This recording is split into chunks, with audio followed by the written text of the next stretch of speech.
Good morning student, class 8। आज अपन chapter पढ़ेंगे बस की यात्रा। सभी बस की यात्रा करते हैं, परंतु ये जो चार मित्र हैं इन्होंने बहुत ही बूढ़ी बस की यात्रा की है। जो बस बहुत ही पुरानी हो गई है, जर्जर अवस्था में हो गई है। कभी भी किसी भी वक्त उसका पहिया निकल सकता है, उसके इंजन बोलता है, उनकी सीटें हिल जाती हैं, कांच हिल जाते हैं। यानी कि बहुत ही जर्जर अवस्था में एक बस है जो एक गांव से दूसरे गांव जाती है और दिन भर में वो एक ही बस निकलती है। और अगर वो उस बस में नहीं बैठते हैं तो वह अपने निश्चित लक्ष्य यानी निश्चित जगह पर नहीं पहुंच पाते हैं। एक चार मित्रों का यह अनुभव दिया हुआ है। इसके लेखक है हरिशंकर परसाई। हरिशंकर परसाई उन्होंने लिखी है यह बस की यात्रा। हम 5 मित्रों ने तय किया कि शाम 4 बजे की बस से चलेंगे। ये जो 4 मित्र हैं, इन 4 मित्रों ने तय किया कि हम शाम की कितने बजे 4 बजे ही निकलेंगे।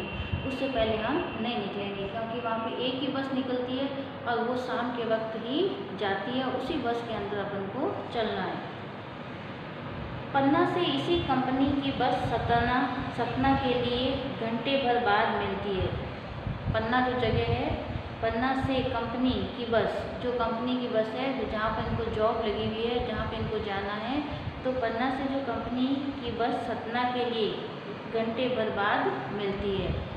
अगर अपन सतना जाते हैं, पन्ना जाते हैं, तो पन्ना के लिए जो आप जहाँ आप जॉब कर रहे हैं उस कंपनी या उस रूट पर चलने वाली बस क्या है, 1 घंटे बाद ही मिलती है, जो जबलपुर की ट्रेन मिला देती है। कहाँ पे लेके जाती है? जबलपुर की ट्रेन तक ले जाती है।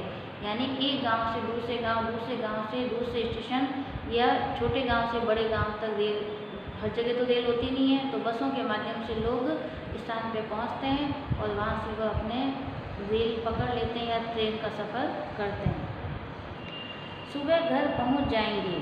इन्होंने क्या योजना बनाई है कि पन्ना से हम रवाना, पन्ना से जो बस निकलेगी सतना के लिए वहाँ जाएंगे और सतना पहुंचकर हम ट्रेन में चढ़ जाएंगे और ट्रेन से हम कहाँ पहुँच जाएंगे, सुबह अपने अपने घर पहुँच जाएंगे।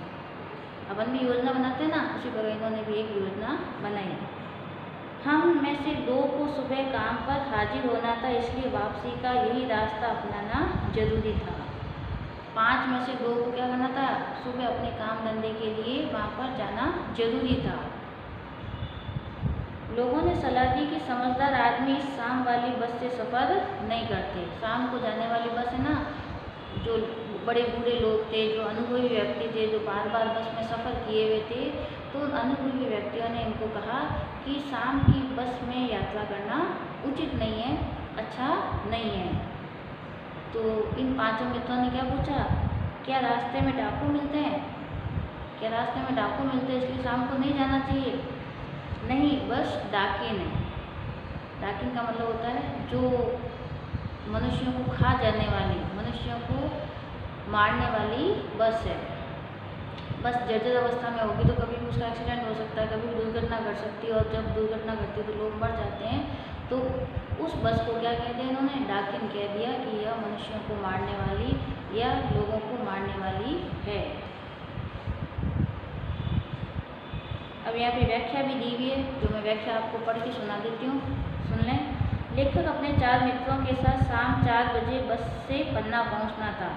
पन्ना में उन्हें इसी बस कंपनी की गाड़ी मिलती है। पहले उनको पन्ना जाना था, पन्ना से उनको क्या मिलती है, वहाँ पे इसी कंपनी की, यानी बसों की कंपनियाँ होती है ना, जो कंपनी की थी उसे सतना पहुँचा देती है। ये गाड़ी पन्ना में 1 घंटे बाद मिलती है। पन्ना से कहाँ मिलती है, 1 घंटे बाद मिलती है। इस गाड़ी से उनको जबलपुर जाने की ट्रेन मिल सकती थी। ये लोग सुबह घर पहुंचना चाहते थे, क्योंकि इन मित्रों में से 2 को सवेरे काम पर जाना था। सुबह पहुंचने के लिए और कोई दूसरा रास्ता नहीं था, क्योंकि एक ही बस जाती थी। अब उन्होंने इस बारे में लोगों से पूछा तो लोगों ने बताया कि कोई भी समझदार व्यक्ति इस शाम वाली बस में यात्रा नहीं करता, क्योंकि बस किसी भी इतनी जर्जर है कि किसी भी समय उसमें दुर्घटना घट सकती है। लेखक ने लोगों से पूछा कि क्या रास्ते में डाकुओं का हमला होता है क्या? लोगों ने व्यंग करते हुए बताया कि बस डाकिन के समान बस थी, अर्थात बस कहीं भी कभी भी रास्ते में खराब हो सकती हैं और यात्री घोर संकट में फंस सकते हैं। फर्स्ट पैराग्राफ का यही था कि डॉकिंग का मतलब ये होता है लोगों को क्या होती है, बस जर्जर अवस्था में होगी तो दुर्घटना होगी तो लोग मारे जाएंगे। सेकंड है, बस को देखा तो श्रद्धा उमड़ पड़ी।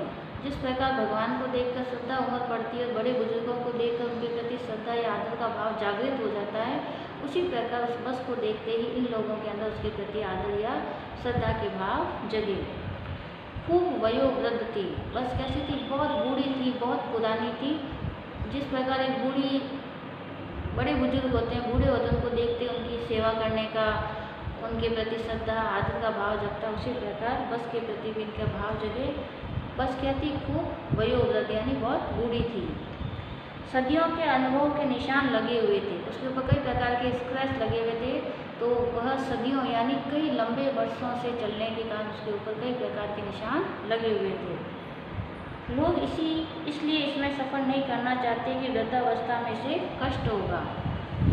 क्यों कष्ट होगा? क्योंकि चलेगी, उसके पहिए निकलने की संभावना है, स्टीयरिंग वो जो है वो भी निकलने की संभावना है, सीटें एक स्थान से दूसरे स्थान पर अपने आप सरक जाती हैं, कांच ऊपर नीचे हो जाते हैं।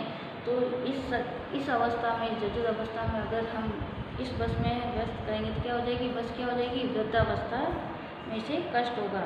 यह बस पूजा के योग्य है। बड़े बुजुर्ग क्या होते हैं?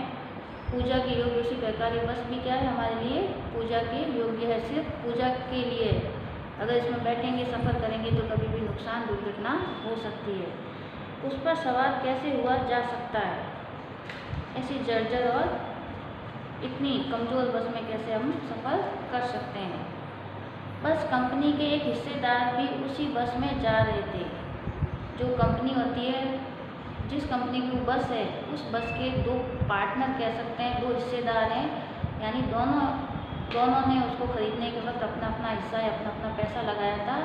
तो उन दोनों, उस बस के दो हिस्सेदारों में से एक हिस्सेदार या एक पैसा लगाने वाला या खरीदने वाला व्यक्ति उसी के अंदर बैठा था। हमने उससे पूछा, ये बस चलती भी है? उस हिस्सेदार से, पैसे उस बस को खरीदने वाला बड़ा बुजुर्ग व्यक्ति था, उससे पूछा कि क्या ये बस चलती है? वह बोले, चलती क्यों नहीं जी, अभी चलेगी। चलती क्यों नहीं? ये तो अभी चलेगी। हमने कहा, वही तो देखना चाहते हैं, आप अपने आप चलती है यह? हाँ जी, और कैसे चलेगी? हमने कहा, वही तो हम देखना चाहते हैं। तो पहले उन सभी लोगों ने क्या कहा कि बस चलती है, तो उस व्यक्ति ने कहा, बस चलती नहीं, दौड़ती भी है और भी चलेगी। हमने फिर से कहा, उन पांचों मित्रों ने फिर से कहा, वही तो हम देखना चाहते हैं कि बस चलने लायक है या नहीं।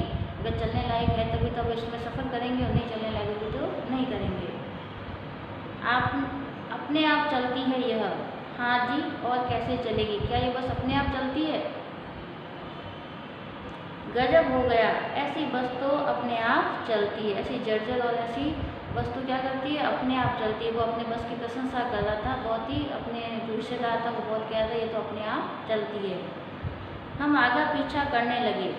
हमारा मन कह रहा था इसमें बैठे न बैठे, यानी आगे पीछे करना मतलब मन बनाना कि क्या हमें इस बस में बैठना चाहिए या न बैठना चाहिए। डॉक्टर मित्र ने कहा, डरो मत, चलो, बस अनुभवी है। हमारा जो डॉक्टर मित्र था उसने क्या कहा कि डरो मत, इसमें बैठ जाओ, इसमें चलो।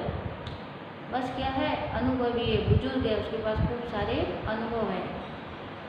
नई नवेली बसों से ज़्यादा विश्वसनीय है। जो नई नई बसें आती है जो है, उससे भी ज़्यादा ये क्या है? विश्वास करने योग्य है। हमें बेटों की तरह प्यार से गोद में लेकर चलेगी। जिस प्रकार अपनी माँ अपने बच्चों को गोद में लेकर चलती है ना, उसी प्रकार ये अपनी गोद में बिठा कर हमें लेकर चलेगी। हम बैठ गए। जो छोड़ने आए थे वे इसी तरह देख रहे थे जैसे अंतिम विदा दे रहे हो। हम बस में बैठ गए, हमारे जो साथी हमको छोड़ने आए, ऐसा लग रहा था जैसे अंतिम बार मिल रहे हैं, इस बस में बैठने के बाद वापस मिलेंगे या नहीं, यानी अंतिम विदाई के रूप में के समान मिल रहे थे कि वापस अगर ये बस सही सलामत पहुंचाएगी और वापस मिलना होगा तो मिलेंगे, नहीं तो कहाँ चले जाएंगे। तो अंतिम विदा दे रहे हैं। उनकी आंखें कह रही थी, आना जाना तो लगा ही रहता है, आया है सो जाएगा। उनकी आंखों से ऐसे भाव लग रहे हैं कि संसार में आना और जाना लगा रहता है, यानी मनुष्य जन्म लेता है और मनुष्य की मृत्यु हो जाती है, वो आता है और चला जाता है। जो आया है सो जाएगा। और क्या उनसे भाव थे, जो धरती पर जो संसार में अगर जन्म लेगा वो उसकी मृत्यु निश्चित है, जो आएगा वह जाएगा। राजा रंक फकीर, चाहे वो राजा हो, चाहे रंक हो, चाहे फकीर हो, जिसने धरती पर जन्म लिया है उसकी मृत्यु निश्चित है, जो आएगा वह निश्चित रूप से जाएगा। आदमी को कूच करने के लिए एक निमित्त चाहिए। आदमी की मृत्यु होने का एक क्या चाहिए, माध्यम चाहिए। भगवान कहते हैं कि मैंने मारा, व्यक्ति जाता है, दुर्घटना हो जाती है, गाड़ी से गिर जाता है, क्या कहते हैं, गाड़ी से दुर्घटना हो गई इसलिए मर गया। व्यक्ति को कोई बड़ी सी बीमारी होती है तो क्या कहते हैं, उसको हार्ट अटैक आ गया इसलिए मर गया। कभी कहते हैं कि भगवान ने इस व्यक्ति को मार दिया। तो कोई ना कोई माध्यम होता है, माध्यम से व्यक्ति क्या हो जाता है, मर जाता है। वह माध्यम कोई भी हो सकता है, चाहे बस हो सकती है, दुर्घटना हो सकती है, या कोई भी बीमारी हो सकती है, कोई भी हो सकता है। अब आपको क्या करना है, इसके कठिन शब्दार्थ, जितने भी शब्दार्थ होंगे वो मैं आपको लिखकर आपके पास PDF के माध्यम से भेजूंगी। आपको वो सारे शब्दार्थ करने हैं और उनको याद भी करना है, ताकि हम उन शब्दार्थों को याद कर सकें और जब कभी भी वो शब्द हमारे सामने आए तो हम उनका अर्थ समझ सकें। इसके जो आगे का भाग है अपन अगली बार पढ़ेंगे।